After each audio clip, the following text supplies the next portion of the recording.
بسم اللہ الرحمن الرحیم۔ السلام علیکم میرے عظیم اور پیارے سننے والوں، کافی دنوں کے بعد پھر ایک دفعہ ہم محو گفتگو ہوں گے۔ ایک بہت ہی خوبصورت ٹاپک آپ کے لیے میں لایا ہوں، بہت ہی خوبصورت ڈسکشن ہے، اور یہ یقیناً اگر اس کی صحیح معنوں میں اپلیکیشن کی جاتی ہے تو it can be a revolutionary changer in your life, اور وہ ہے لو دی کانکرر، محبت ایک عظیم جذبہ۔ تو ہم شروع کرتے ہیں ایک دانا کے قول سے جس کا نام ہے جیمز رے۔ فلسفی ہیں، لیکچرر ہیں، مصنف ہیں، خوشحالی اور انسانی صلاحیتوں کے پروگرام کے خالق ہیں، اور لکھتے ہیں، بتاتے ہیں۔ ان کا قول ہے، خوشگوار محسوس کرنے کا اصول آپ کے خاندان اور پالتو جانوروں پر بھی لاگو ہوتا ہے۔ جانور اس سلسلے میں بہت زبردست ہیں کیونکہ وہ آپ کو ایک زبردست جذباتی حالت میں لاتے ہیں۔ جب آپ اپنے پالتو جانوروں کے لیے اپنے دل میں پیار محسوس کرتے ہیں تو پیار کی یہ عظیم حالت آپ کی زندگی میں مزید اچھی چیزیں لے کر آتی ہے، اور یہ کتنا زبردست تحفہ ہے۔ اسی طرح چارلس ہائل جو ہیں وہ فرماتے ہیں، یہ سوچ اور پیار کا ایک مجموعہ ہی ہے جو قانون کشش کے ناقابل مزاحمت قوت کو تشکیل دیتا ہے۔ اس سے آپ اندازہ لگا سکتے ہیں کہ رب العالمین جس کی مہربانیوں اور محبتوں کا سلسلہ لافانی اور لامتناہی ہے، یعنی 70 ماؤں سے بھی زیادہ پیار کرنے والا رب، اور 70 مائیں جمع کے صیغے میں استعمال ہوئی ہیں، وہ اس طرح کے 70 ماؤں سے 70,000 70 کروڑ بھی ہو سکتی ہیں، 70 کھرب بھی ہو سکتی ہیں، ایسا پیار کرنے والا رب یقیناً محبت اور خلوص کا واقعی وہ بہت زیادہ چاہنے والا ہے۔ اور چارلس ہائل مزید لکھتے ہیں کہ کائنات میں پیار کی طاقت سے بڑی کوئی اور طاقت نہیں۔ پیار کا احساس جو آپ خارج کر سکتے ہیں۔ اگر آپ اپنی سوچ کو محبت میں ملفوف کر دیں گے اور ہر چیز اور ہر فرد سے پیار کرنے لگیں گے تو آپ کی زندگی بدل جائے گی۔ حقیقت میں ماضی کے عظیم فلسفی قانون کشش کو قانون محبت ہی قرار دیتے تھے۔ اگر آپ اس کے بارے میں گہرائی سے غور کریں تو آپ کو پتہ چلے گا کہ وہ کیوں ایسا کہتے تھے۔ مثال کے طور پر، آپ کسی کے بارے میں غلط اور نامہربان سوچ رکھتے ہیں تو آپ کو پتہ چلے گا کہ آپ کی یہ غلط سوچیں حقیقی مضر بن جائیں گی۔ آپ اپنی سوچوں سے صرف اپنا نقصان کر سکتے ہیں اور کسی کو کوئی غضن نہیں پہنچا سکتے۔ اگر آپ محبت میں بری سوچیں اپنے اندر پیدا کریں تو بلا بتائیں کہ اس کا فائدہ کس کو ہوگا؟ صرف اور صرف آپ کو۔ لہٰذا اگر آپ کا غالب ترین مزاج پیار ہے تو قانون کشش یا محبت کا قانون آپ کو اس کا انتہائی طاقتور رد عمل دے گا، کیونکہ آپ ہر ممکن حد تک بلند ترین فریکوینسی پر ہوں گے۔ آپ جتنا زیادہ پیار محسوس اور خارج کریں گے، آپ اتنی ہی زیادہ طاقت حاصل کریں گے۔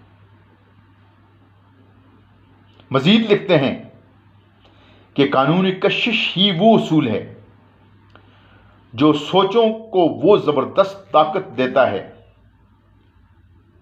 جس سے وہ اپنے مفعول سے تعلق خاطر پیدا کرتی ہیں اور یوں انسانی زندگی کے تمام خوشگوار تجربات کو اپنے قابو میں کرتی ہیں۔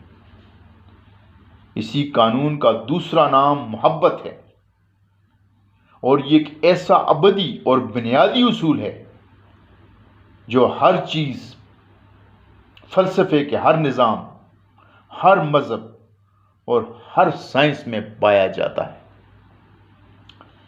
محبت کے اس قانون سے کوئی چیز دور نہیں جا سکتی۔ یہ وہ احساس ہے جو سوچوں کو روح دیتا ہے۔ سوچیں اور پیار جب ملتے ہیں تو ایک ناقابل شکست طاقت وجود میں آتی ہے۔ مارسی شیموف لکھتے ہیں، جب آپ اپنی سوچوں اور احساسات کو سمجھنا شروع کر دیتے ہیں اور ان کو اپنے قابو میں کرنے کا ملکہ حاصل کر لیتے ہیں تو اس وقت آپ کا پتہ چلتا ہے کہ آپ کس طرح خود اپنی حقیقت کو تخلیق کرتے ہیں۔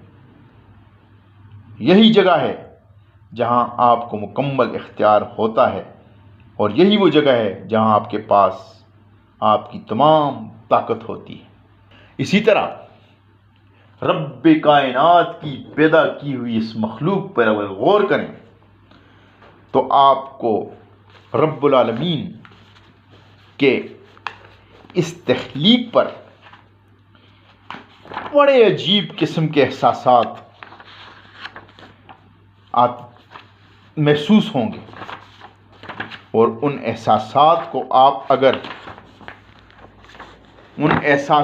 کو اگر آپ الفاظ کا رنگ دیں گے تو وہ الفاظ بھی ایسے الفاظ ہوں گے کہ جو نہ صرف ہر کوئی سننا پسند کرتا ہے بلکہ ہر کوئی چاہتا ہے کہ وہ ایسے الفاظ کو بولے۔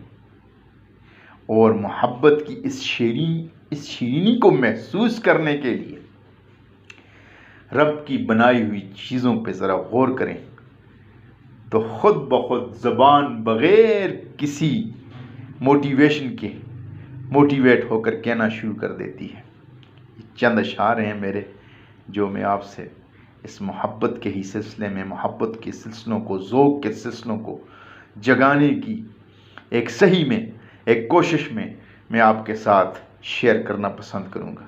یقیناً آپ کو پسند آئیں گے اور یہ بہت قابل غور ہیں، ذرا توجہ آپ کی چاہیے ہوگی۔ میں کا پیالہ ہیں یا شراب تمہاری آنکھیں، جاگتے میں بھی مہ خواب تمہاری آنکھیں۔ میں کا پیالہ ہیں یا شراب تمہاری آنکھیں، جاگتے میں بھی مہ خواب تمہاری آنکھیں۔ ہم تو عادی ہیں ساری رات رونے کے، ہم تو عادی ہیں ساری رات رونے کے، کر گئیں کتنوں کو بے خواب تمہاری آنکھیں۔ جب یہ جھکتی ہیں تو بس جذب ہی کر جاتی ہیں، بہت گہری بڑی مدہوش خماری آنکھیں۔ مسکراتے ہو تو ہم کانپنے لگ جاتے ہیں، مسکراتے ہو تو ہم کانپنے لگ جاتے ہیں، جھک کے جب دیکھتی ہیں ہم کو تمہاری آنکھیں۔ اور طاہر کیا کام تیرا اور تو کرتا کیا ہے، طاہر کیا کام تیرا اور تو کرتا کیا ہے، پوچھیں گی تجھ سے کیا کسی اور کی پیاری آنکھیں۔ یہ رب العالمین کی خوبصورت اور پرجمال اور پرکیف دنیا کی پرکیف حالتوں کا ایک الفاظ کے رنگ، الفاظ کی تصویر دے کر کے اسے ایک اشعار بیانیے کی شکل دی گئی ہے جو آپ کے ذوق، شوق اور انشاءاللہ دل کے جذبات اور آپ کی محبتوں کو یہ ذوقیہ اشعار جو ہیں یقیناً آگ لگائیں گے، اور ایک نئے جذبے کے ساتھ اور نئے ذوق اور ولولے کے ساتھ آپ رب العالمین کی مخلوق اور اس کی تخلیق اور پھر خالق کی طرف بہت پیار، محبت، عشق اور خلوص کے ساتھ پڑھنے کے لیے انشاءاللہ بڑے انعماق کے ساتھ آگے قدم اٹھائیں گے۔ انشاءاللہ ملاقات ہوگی پھر. تو یہ میڈیسنس ہیں جو ہمیں ہمارے رب کی دی ہوئے اس پروجیکٹ کو، جس کا ایک گول ہے، جو ایک اسپیسیفک ٹائم کے لیے ہے اور ایک اسپیسیفک ایریا کے لیے ہے، اس کو سرے لگانے، اس کو سکسیسفل کمپلیشن کے لیے یہ میرے رب کی جو دیے ہوئے ٹارگٹس ہیں ان کو پورا کرنا ہے. کیونکہ رب العالمین قرآن پاک میں فرماتے ہیں، اور ان رب العالمین کے فرمان کا مفہوم ہے کہ میں نے نہیں پیدا کیا انس و جن کو مگر اپنی عبادت کے لیے. Thank you very much for today. اللہ حافظ. ویل میٹ سون انشاءاللہ in next session, in next lecture, in next discussion. Allah Hafiz.